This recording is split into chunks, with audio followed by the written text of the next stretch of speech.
Hi, I'm Nikki Lowe, and welcome to the Wisdom for Working Mums podcast show, where I share insights and interviews that support women to combine their family, work, and life in a more successful and sustainable way. How can I be the best parent to my children? That's the question I think about a lot as a mother. I don't know about you, but the responsibility of being a parent can often feel overwhelming. And that's on a good day when one of my children is struggling or things aren't going according to plan. It can feel impossible and, quite frankly, lonely. My wish for my children is to be happy and healthy. And I know I'm not alone in that wish. You will want that for your children too. I want to see them grow up into adulthood and be the best version of themselves. And my role in that feels so important and, as I said, at times overwhelming.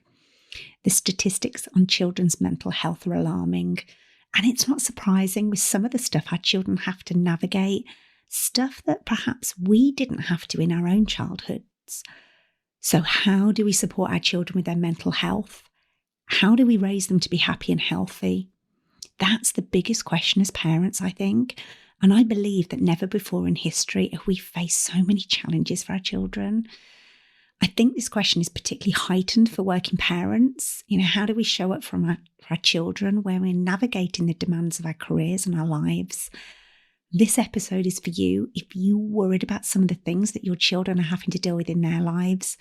You're worried about how it's affecting them and you're not sure how to be the best parent for them. And this episode is for you if you want to feel empowered on how to protect your children from life's challenges, whilst also enabling them to manage the demands of their life. If our job is to safely support our children to adulthood, how do we do that when we're faced with challenges? Maybe navigating friendship issues, maybe navigating screen time. How much is too much? Navigating big emotions or worry and stress. And that's why I am absolutely delighted to be joined by Dr. Beth Mosley MBE.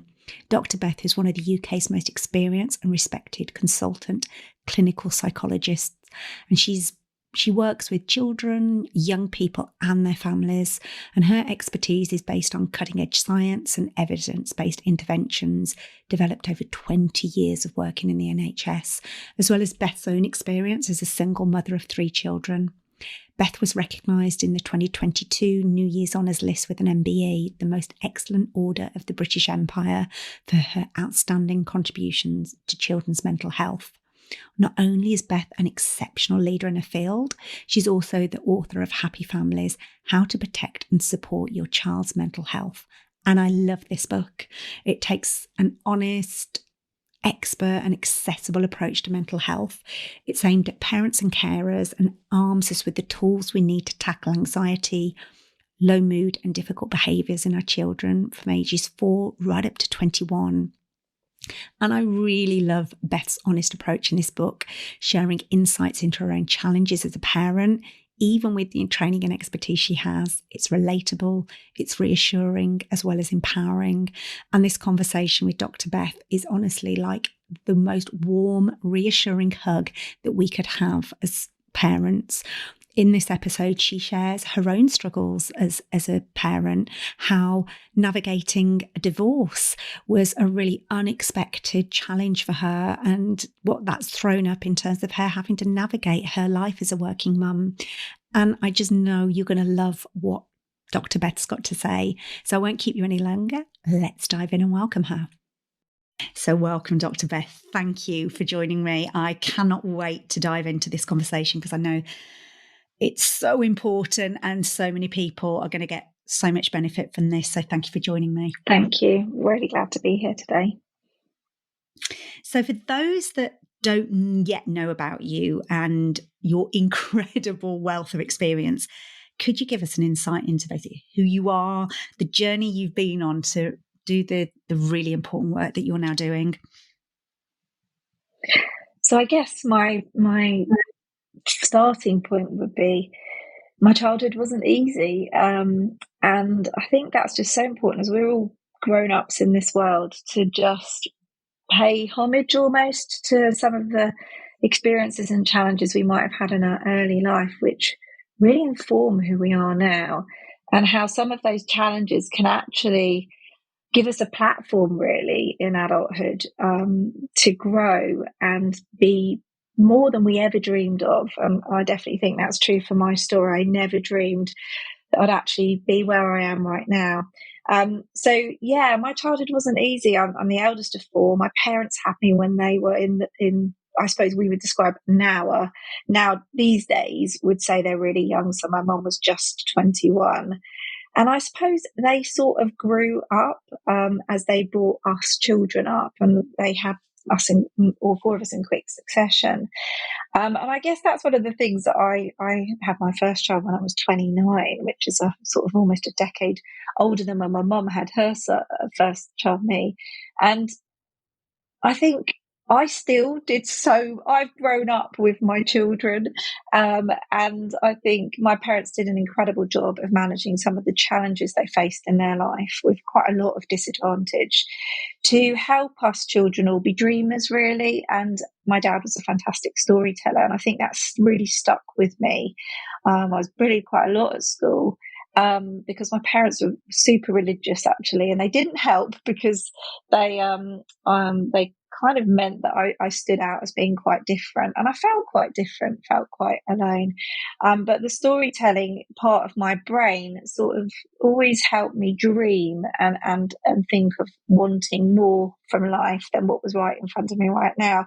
And so I guess based on that, when I did my studies at school, I was just average student, but I really wanted to go to university, first person in my family to go to uni. And I was really intrigued by this word psychology. We didn't study that in high school at that point in time. And I was lucky enough that in those days tuition fees were covered. So even though came from quite a financially disadvantaged family, I could go to uni.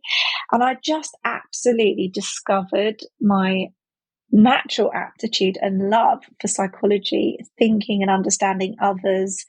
And I just really flew. So I think I kind of was a bit of an ugly duckling, really, if you know what I mean. And I became a swan in that period of my life. And I just discovered, a bit like when I started writing the book, Happy Families, oh my goodness, I can just do this without it being too much of a struggle. I just love it. It was a duck to water kind of thing. And then from there, I just really had a passion to working with families and young people. And I did a PhD in research, and I just thought, you know what, I don't want to be working in so separate from people's on the ground who are struggling on a daily basis. And then I went on and did my clinical doctorate training, which is highly competitive, really difficult to get into, and did that, and just had my first child in my last year of doing that, which again was uncommon in those days, and just basically found my love for working with children and families who are really struggling in their life, dealing with extraordinarily difficult situations, and being able to support and help them through those, and them coming to me in such distress and shame, a lot of shame around the situation they might be in as a family.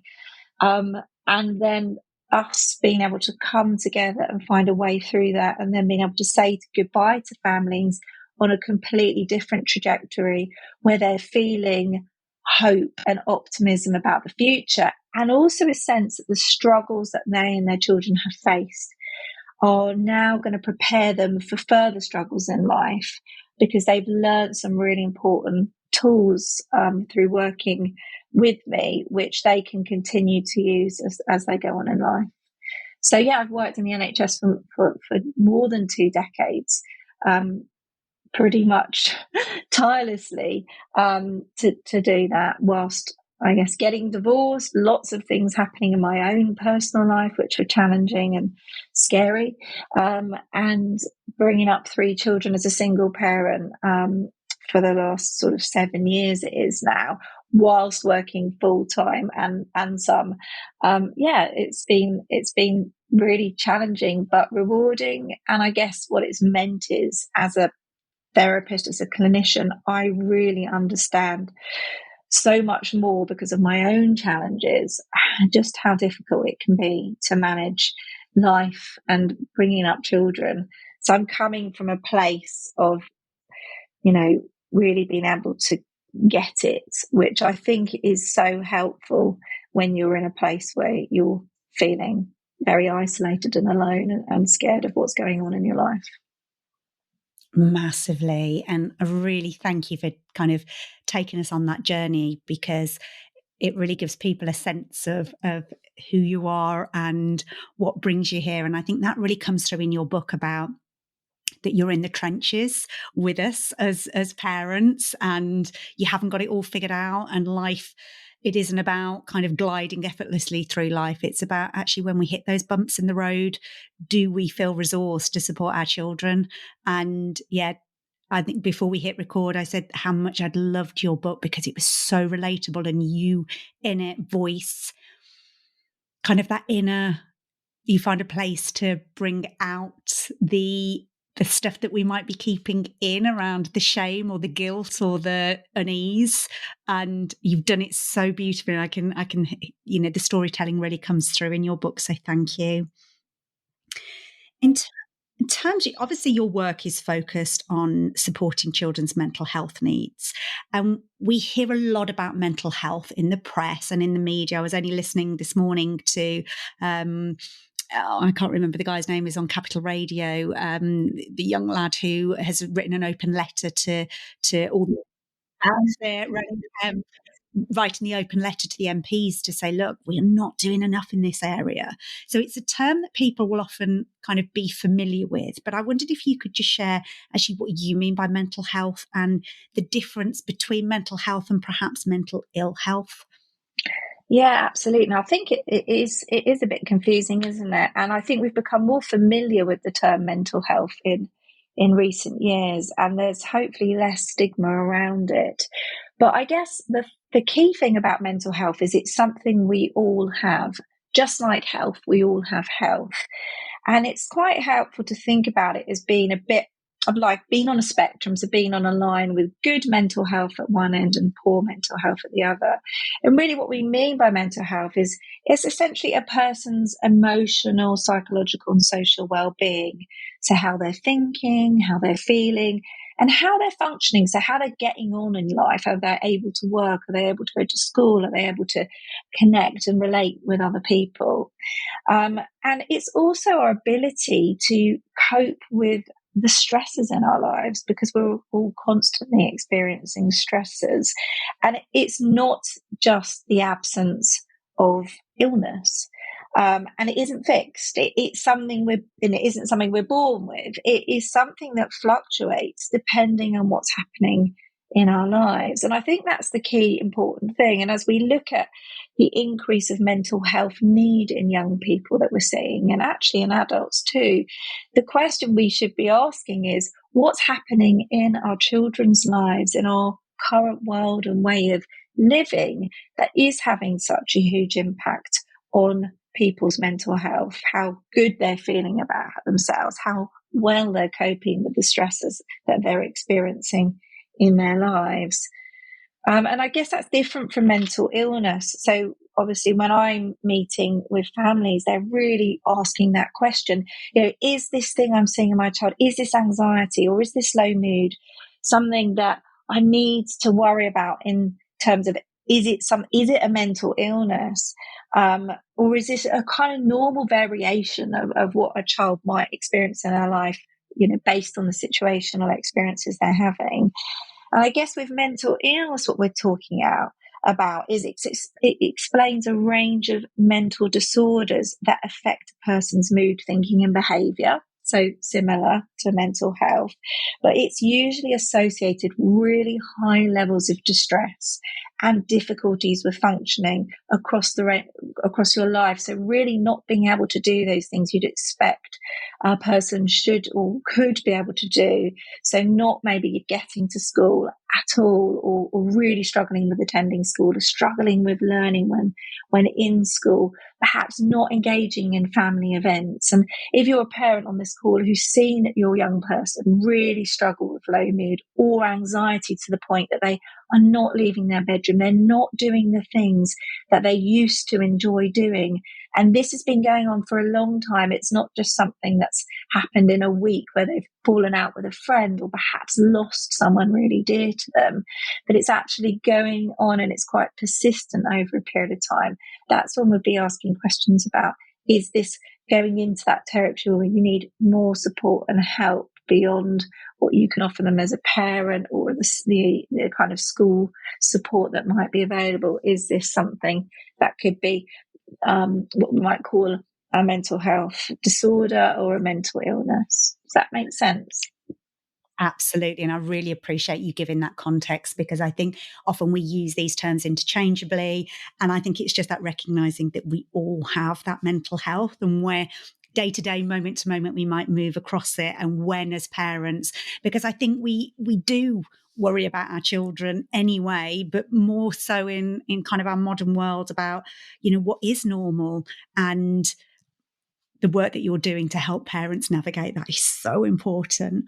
So I'm kind of curious, because as you say, you've got an incredibly full life with, amazing work that you're doing in the NHS, which I imagine is incredibly demanding, and it's full time. You're a mum to 3 children, solo parenting. So what was the catalyst to writing a book? Because the energy and time that takes, I'm wondering what kind of sparked you to want to make that commitment to do it.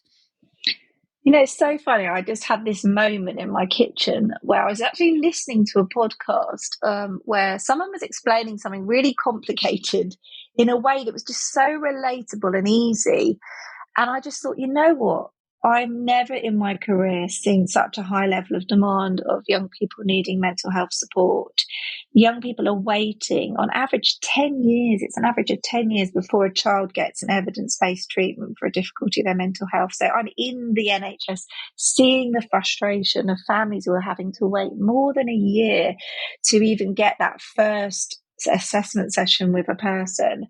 And I just thought, you know what? I think I can write a book where I just give parents what they need to know in a really relatable, easy way that makes sense, and means that whether their child is struggling or not, the book is relevant, because it will kind of give them an understanding of what is true for all of us, what builds good mental health, make sense of when things, everyone faces challenges, things go wrong, that's life. We all experience losses. We might have very individual needs based on neurodevelopmental diversity, for example.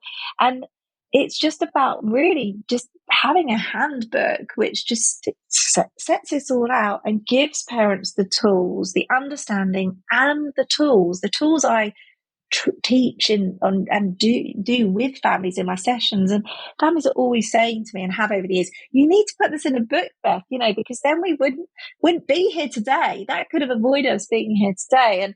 And I just went to Waterstones actually, and I thought, is this book out there? And I looked on the bookcase. It's all in the same day. I looked on the bookcase and I just said, there isn't this book here. And despite the fact that we're seeing such a high level of need, 1 in 6 young people presenting with a mental health disorder, not with mental health difficulties. So 2/3 of young people are struggling with anxiety. So I just thought, this is crazy, this book isn't out there. And I just came home, wrote a book proposal, and I cannot believe it, but it got picked up so quickly by publishers. I had no idea about the publishing world.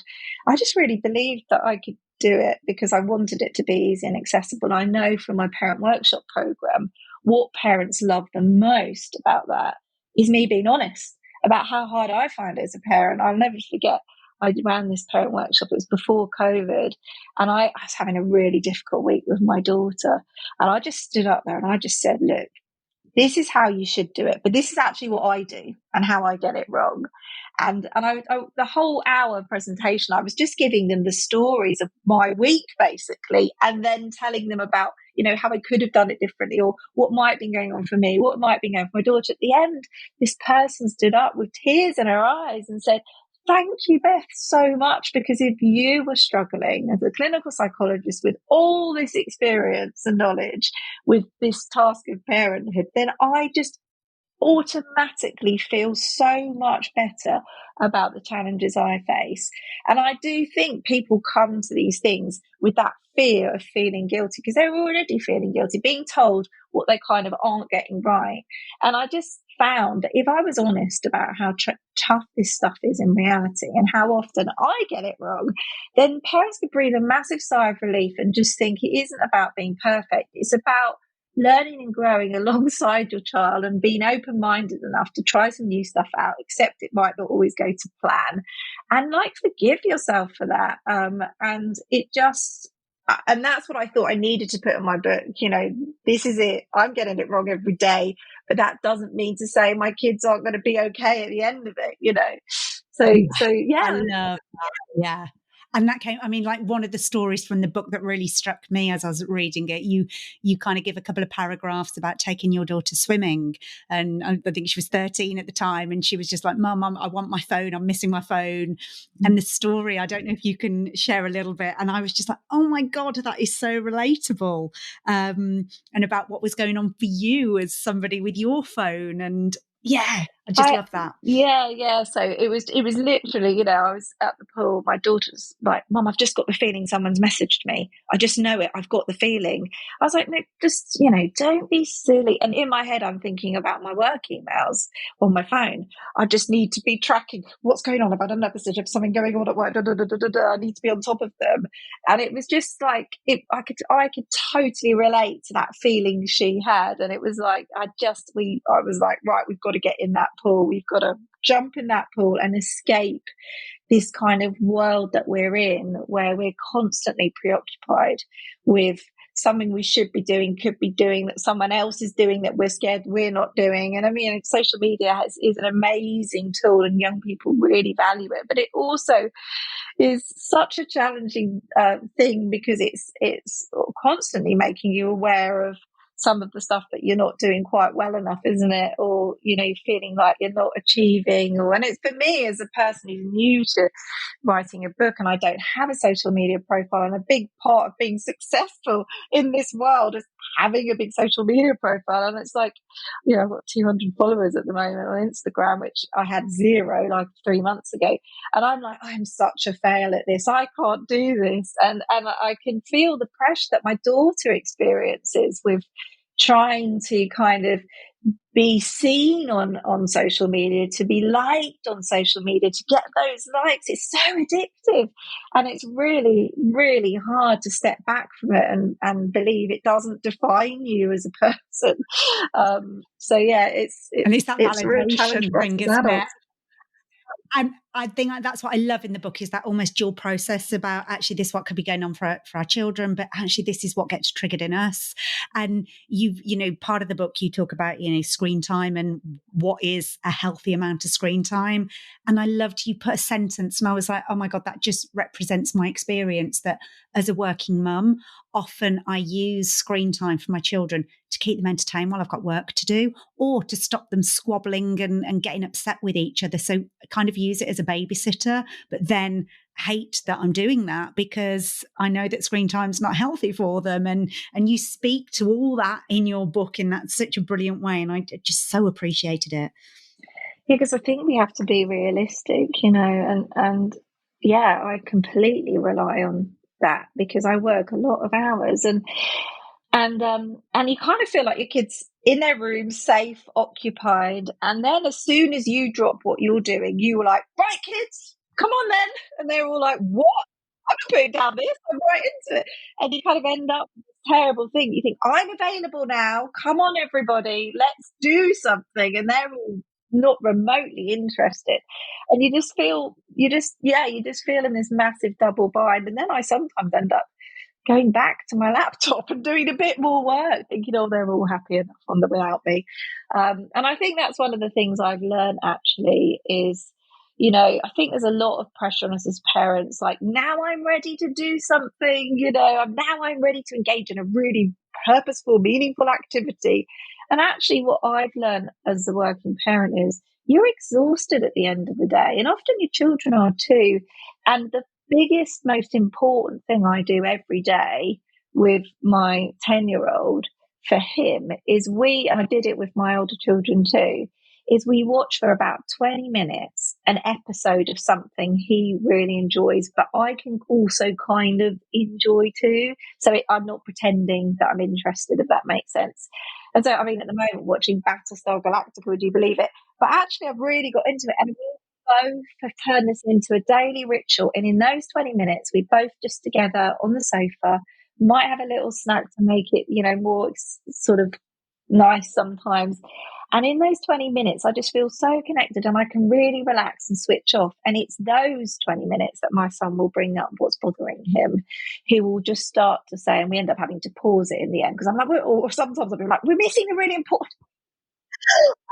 And it's in those 20 minutes that it comes out what's going on. And I'm a bit more relaxed and I'm a bit more able to, connect to that and explore that because often our children ask us or tell us about things right when we're in the middle of getting out the door or we're in the middle of making dinner and we're kind of in our own headspace, aren't we? We can't properly pay attention. And, that just is the tiny little magical thing that's worked with me. I mean, I've watched Stranger Things 3 times because I watched it with my eldest son and then my daughter, who's now 14, and then I've watched it now with my 10-year-old and we're waiting for the next season to come out.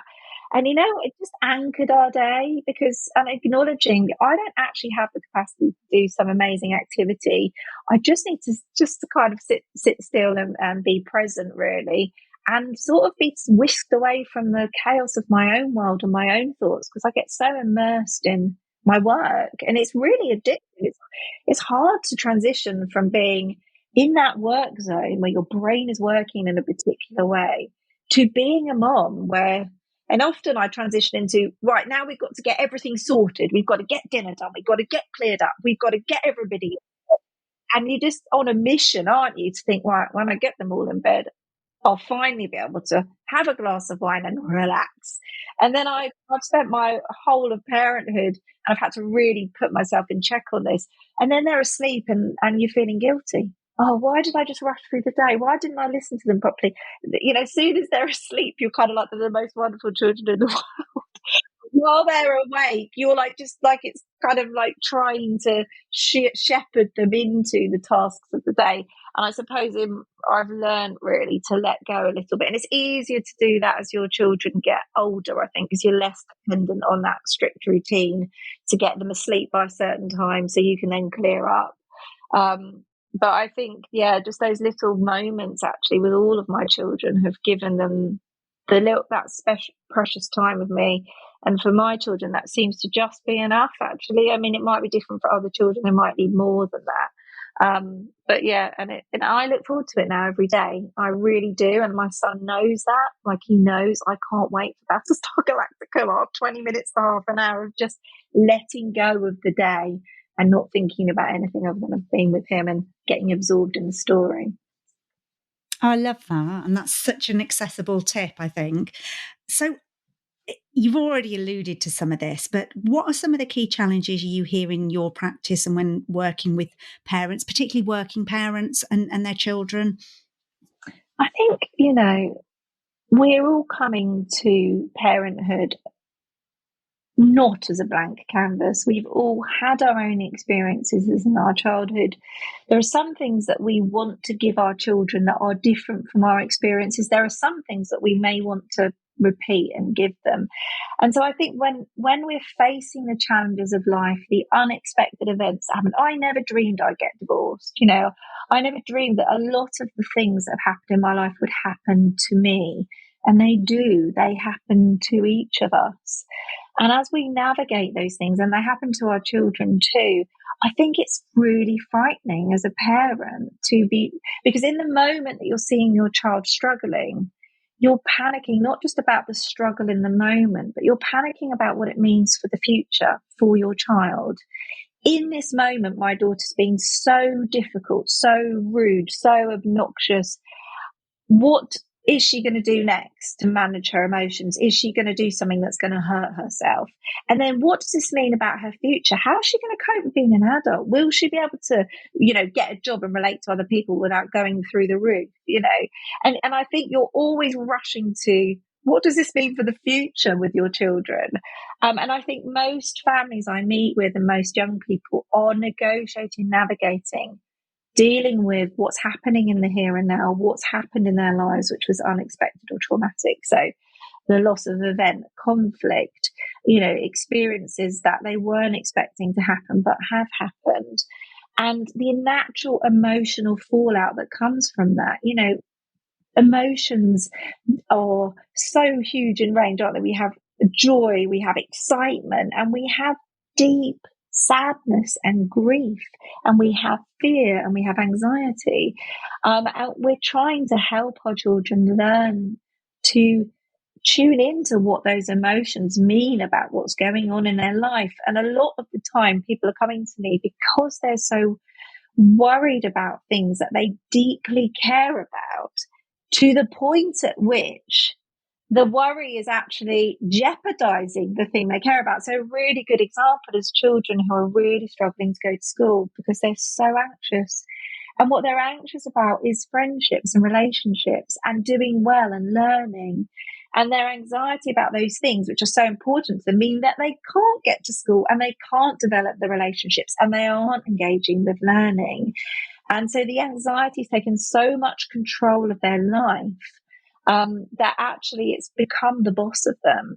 And often the work that I'm doing with young people is helping them understand that the thing that they're most afraid of is happening because of the anxiety rather than because of themselves as a young person. And it's helping them be brave enough to, I guess, believe in they can do something that they feel is completely undoable, that in all probability that the thing that they're most worried about is unlikely to happen. And unless they try to do it or do something along those lines, and they're kind of brave enough, courageous enough, they're not going to discover that they could have coped with that thing, that it wouldn't have been as bad as they thought it was going to be. And so a lot of the work with families is about fear, I think, fear of the unknown, fear of the future, fear about what is going on for my child. I can't understand it. I can't quite relate to it. I can't reach them. And I don't know what to do. And I'm worried that what I might do could make things worse. And I think most parents, if I'm honest, come afraid that something they've done has led to the problem that they've got, that they've somehow damaged their children, that they've somehow contributed to the problem. And I think that's something we all carry around with us all of the time. And, I'm always kind of saying the wrong thing, always in a situation where, you're emotionally overwhelmed in that moment, and you do tell your child off or shout at them or, and you're kind of thinking, oh no, I just wish I hadn't done that. No, I'll never forget when my daughter pushed when my youngest was 9 months old, she pushed him in his pushchair into a pit of granite stones, and there was a massive hole in his head when I pulled him back up. And I said, what have you done? And I was driving to A&E just frantically afraid that he was going to have a brain injury. But also my daughter's face is emblazoned on my mind that if he did have a brain injury, I've said to her, what have you done? And she's going to have to live with that for the rest of her life.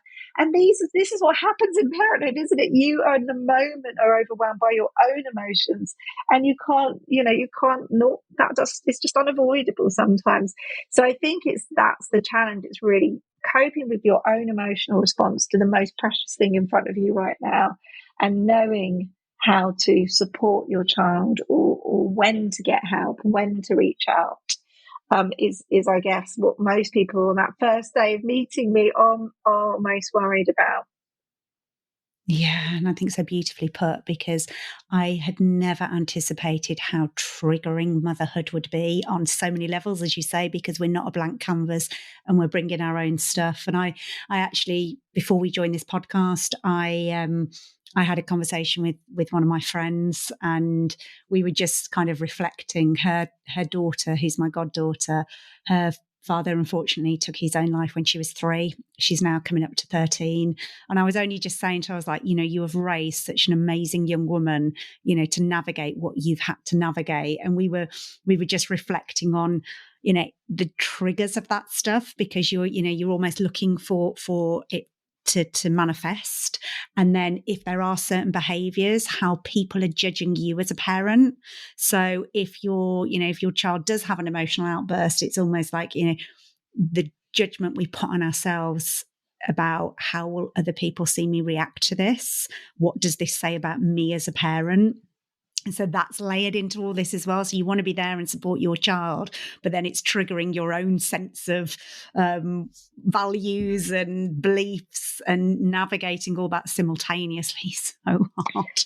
And I think we're in a sort of society where we're struggling to trust ourselves as parents, trust our gut instinct, because I think we're almost becoming so dependent on experts, aren't we, to kind of give us the right answer. And so many times there isn't a right answer. And I think one of the things that's really helped me as a parent is that understanding that when we're feeling difficult feelings, they're telling us something important about what's going on in our world. And if we try and ignore or block them out altogether, we're not able to tune into that, make sense of what that might be, and then think about what we might need to do next to honor the thing that we're struggling with. And I think I give a really nice example of this in the book when my daughter's dad had met a new partner, and they were having their first baby. And it was a bit of a shock to me, to be honest. I wasn't expecting it. I hadn't even considered when we got divorced that my ex-husband might actually meet someone else and have more children. I just hadn't even considered it. And so I was really struggling with this myself as a parent. And I found my daughter crying in bed, one night. And I was like, got into bed next to her, and at that age when you can, she was 9, and said, "What's up?" And she's like, "I'm really worried about Daddy having a new baby. He's going to stop loving me. I'm not going to see him as much." And that was exactly what I was worried about, in my irrational kind of emotional mind. But I had to put that aside because I actually, I didn't want my daughter to be afraid of this new chapter in life, which could actually bring lots of wonderful things. And it has, it really has. She's got these beautiful, and I've just had another sibling since then, another step sibling, 2 beautiful little brothers who she loves more than anything, and they love her. But in that moment, the fear of losing her dad was driving her anxiety and worry. And she was like, "I don't want to see Dad this weekend." And anyway, just by sitting aside and tuning into that and just being with her, we were able to explore what those sad and scared feelings were telling her about what's most important to her love from her dad, her time with her dad. And so we were then from that able to think about, well, what do we do to let your dad know that? So he doesn't unintentionally, by accident, reinforce that fear. And actually we worked out she needed more time with him, not less. And we worked out based on previous, experiences of new people coming into your life, that you can grow more love, that, you only don't have only so much love. But, these are things I had no control over. I wasn't sure exactly what would happen next and how it would be. But it's kind of helping your children, as well as yourself, tune into, what, rather than just going, "No, it will be okay."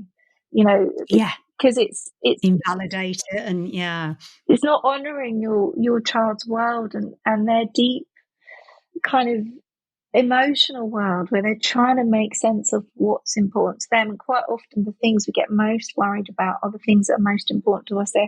Our values are being jeopardized in some way when we're raging or we're feeling distressed. And then we can choose, if we can find a way of tuning into that, or supporting someone else tune into that, we can often find some of the ways that we can do things that will take us back towards what's important to us, rather than by accident doing things that move us away. And I love that story. Thank you for sharing it. And one of my reflections as you were saying it is how well you were able to regulate yourself in that moment with your daughter. And I wondered if you got any tips for parents, if they are feeling emotionally triggered, to be able to connect in that moment and manage their own internal experience. I think I was lucky because it was dark and I was lying down in her bed next to her, and I was in a place where I could take a great big deep breath, and I wasn't. It was dark, she couldn't see me. I wasn't me. I was just like able to just breathe and just sort of step myself aside, my own feelings, just put them to the side. And it's often much more difficult to do that when we're in the midst of a busy day. And I often talk about creating a pause between the moment that we're being triggered and what we do next. And actually, a lot of what I do with young people is help them get better at noticing the early warning signs that they're being triggered, so that they can kind of take a little bit of control themselves and say, you know what, I can step aside, I can move to another room, I can take a deep breath, I can, visualize something that is going to get me through to the end of the day. So that you're just creating, like, it doesn't need to be a massive pause, but you're just creating a big enough pause to help you not rush into that automatic response, which can then dysregulate you and the situation further. And then the problem is you're left with feeling so guilty. I mean, I had this at the weekend at my son. I just dropped him off at university at the weekend. And I was so overwhelmed with emotion the night before, I ended up falling apart and having a massive go at my daughter, who was being really, really difficult and sort of destroying our last evening. And I just was so, this moment was so precious to me. I couldn't create the pause. I just couldn't do it. And so I think what I had to do was then, when I was feeling more regulated and calm, is come back to her and have a conversation and apologize and own it. Own that, yeah, you were really upsetting me because of your behavior. And I really should have not exploded in the way I did, and I'm deeply sorry for that. And here's how we can think about why that happened and what was so important to me. What was going on for you? You were feeling like it's all about your brother and you don't like that feeling. And so it was a really good opportunity, even though I'd messed up, to get it wrong. And then we could think about the day where we're actually dropping him off at university together. And, doing that as a single parent, because my ex-husband wasn't there, is such a big moment, saying goodbye to your 18-year-old.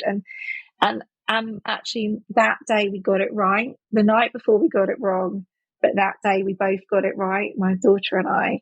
And then I could thank her for that and acknowledge that took a lot from her. So I think it's about create the pause, learn to notice and regulate yourself if you can, just with a deep breath, just for stepping away. And then if you don't manage that, just think about the kind of opportunity for repair once you are in a calmer place and you've got that perspective. Because what it teaches your children is that there's no shame in saying sorry. There's no shame in acknowledging what you got wrong.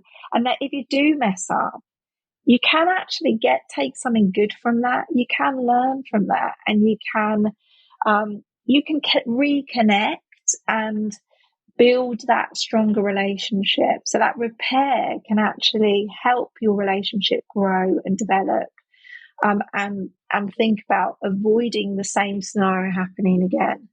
So sometimes those scenarios give us that opportunity to grow actually and develop in our relationships. And I think that's my approach now. Is things are going wrong, things are really difficult.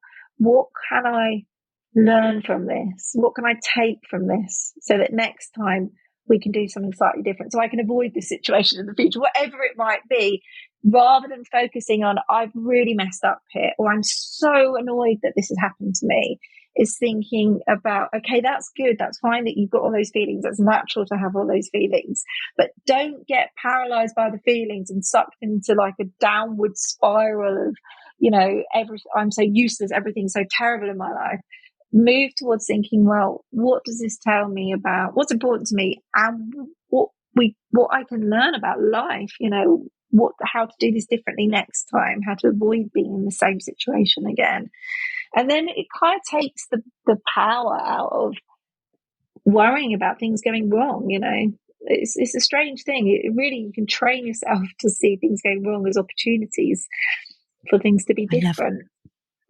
Such a powerful reframe. And I'm just thinking that this season in my life, I'm noticing the perimenopausal season of my life. There's probably more rupture than I have ever been used to, and that rupture repair. And you're absolutely right, because the repair piece, when I have ruptured, my relationship with my children is so beautiful and can role model, when I do it well, how, as you say, you don't get caught up in that shame storm of, oh God, I'm a terrible person. It's like, yeah, I made a mistake and I'm going to make amends for it. And then that connection that it can build. Definitely. And if you think about all the pressure on our children in their daily life, especially once they're online, to be getting everything right, it's like the culture we live in is very orientated around, getting things right, and avoiding getting things wrong. And it's almost like we have to kind of counteract that, really, in our family life. If we kind of get caught up with that too, I mean, what are our children? The amount of pressure it creates for us and for them is massive. So the value in making mistakes and getting it wrong, and the opportunity for learning and growth, I think, is just such an important thing we can do for ourselves, and naturally then we're doing it for our children. And I love that. And oh my God, there's so many avenues that we could go into, and I'm really conscious of time for us. So it might be we need to get you back on, Dr. Beth, and kind of go down into some of the specific tools and strategies. But I just wonder, from your experience as a single mum, and also working with working parents to support them and their children's mental health, what might be some of your top tips, I suppose? You've already shared some of these about just holding compassion for yourself and that repair, creating moments of connection, like those 20 minutes of sitting down, with having a program where you can just be present. Are there any other tips that you would recommend? I guess there's a big part of parenthood, I think, is all about learning what to hold on to and what to let go of. And I guess one of the things that's enabled me to juggle the demands of working and parenthood is having, investing in the cheerleaders in my life. It does take a village to raise a child. And I think our culture is very much based on the individual responsibility of parents on bringing up children. And I think if you've ever, and I had to take all my children to nursery or preschool when they were little, because I went back to work when they were around a 1 year old.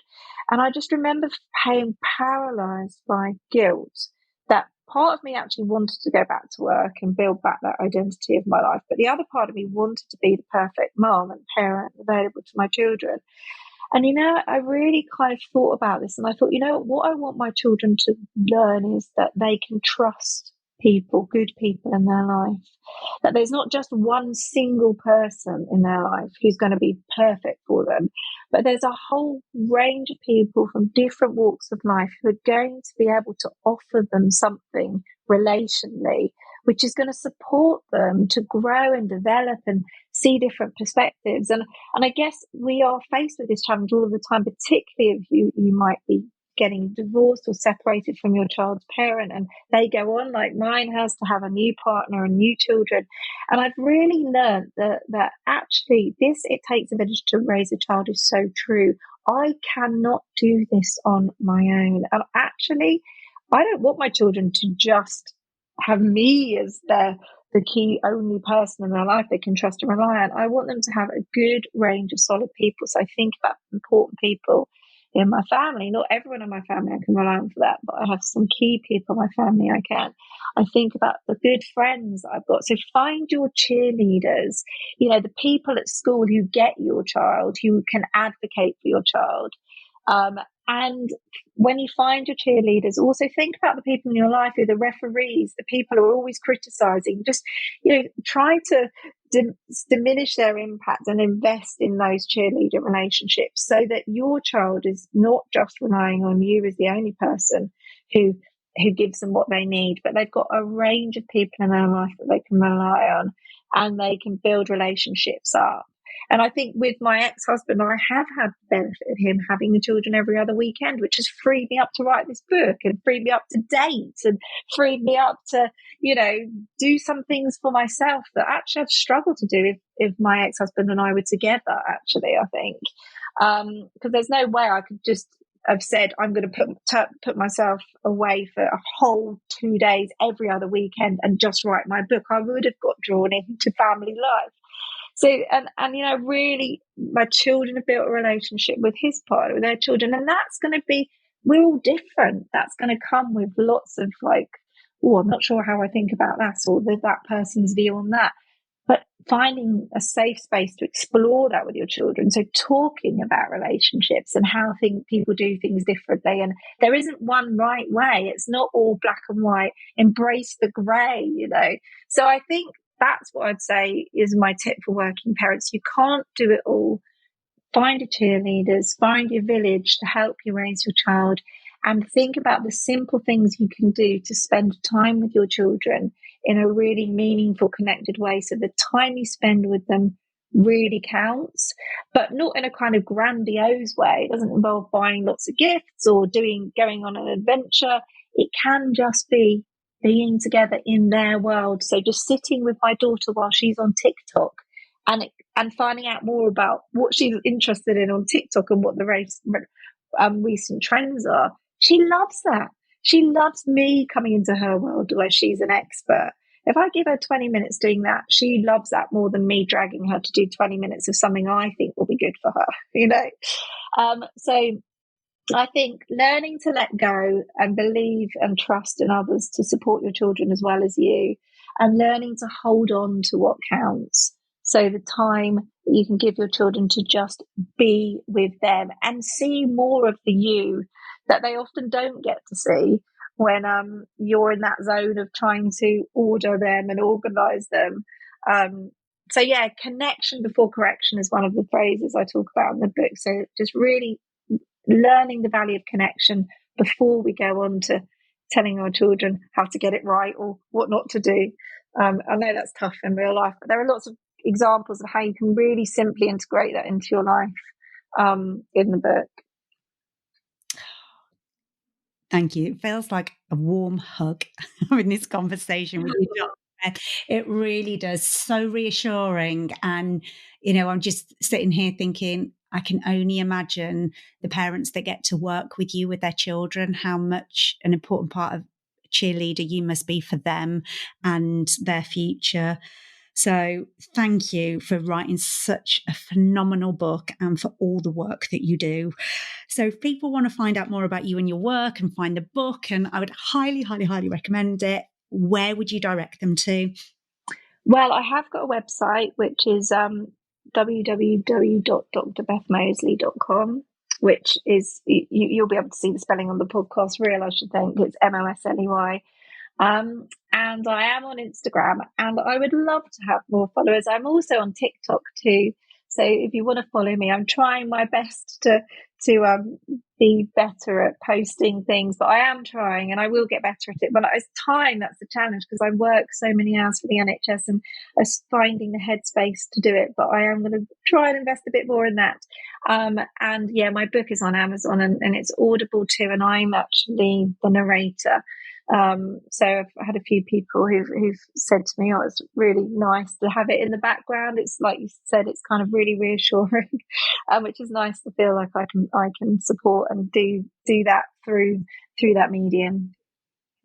And I'm going to be one of your biggest cheerleaders, Dr. Beth, and because I will be telling everybody about your book, because it is jam-packed with such reassuring, relatable stories, but also like evidence-based strategies and these tools, and you bring them alive in your own life. So I think it's going to be kind of every parent's Bible, to be honest. And I'll put all of those links in the show notes. Just a huge thank you for being with me today. Oh, thank you for having me. It's been lovely to talk with you and be part of supporting other mothers and families who are just facing those daily challenges of the pressures that we've all got to do it all, really, quite often. Thank you, Nikki. If you've enjoyed this episode of Wisdom for Working Mums, please share it on social media and with your friends and family. I'd love to connect with you too, so if you head over to wisdomforworkingmums.co.uk, you'll find a link on how to do this. And if you love the show and really want to support it, please go to iTunes, write a review and subscribe. You'll be helping another working mum find this resource too. Thanks so much for listening.